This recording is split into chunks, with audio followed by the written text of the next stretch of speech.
don't let them pull on your heartstrings. Hello, y'all. I'm Diana Brienne.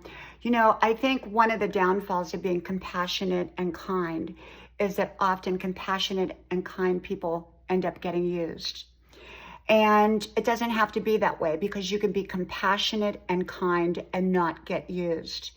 The key to it is to have boundaries with your compassion and your kindness. And when someone oversteps that boundary, you back off, you back away, you let them know that they've overstepped their boundaries.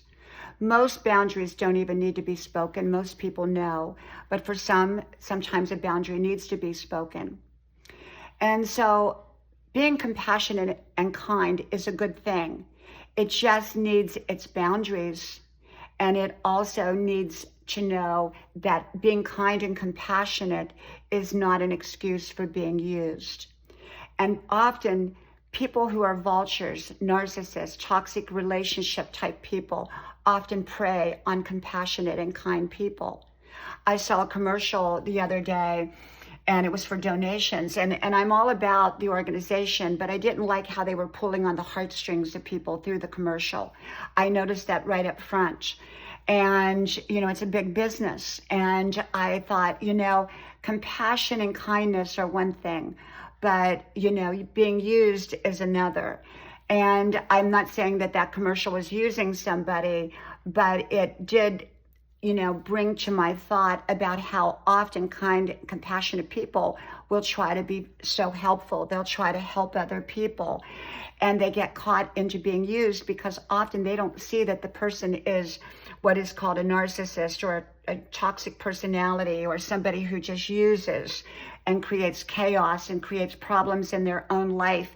They do it all the time and try to have someone else clean up those problems for them, rather than them clean the problems up themselves. And then if the kind, compassionate person doesn't step in anymore, then they make that kind, compassionate person out to be a bad person. And so then the kind, compassionate person doesn't want to help other people, because now they've gotten themselves in this loop with this difficult, challenging personality. So what I do is, if I discover that someone is a user, an abuser, creator of unnecessary drama, they create a lot of problems, and then they want other people to clean it up. People who are using other people in any kind of way, whether it's emotionally, financially, physically, or any which way, I completely take myself out of those kinds of relationships, because, well, no matter how alert you stay, at some point when your guard is let down, they're going to do it again and again and again. Some people, that's what they do. And so you have to go around with your defenses up to make sure that they're not going to take you, and use you or manipulate you. But that's no kind of way to live a life either. So people like that, I just completely remove myself from that relationship, from that equation. And even though I'm kind and compassionate, I may even love somebody, that I have to remove myself from a relationship. And yet I will not put myself into situations where someone is constantly disrupting and creating negativity and then turning the blame onto other people. Okay, so I thought I would come on here and talk a little bit about that today.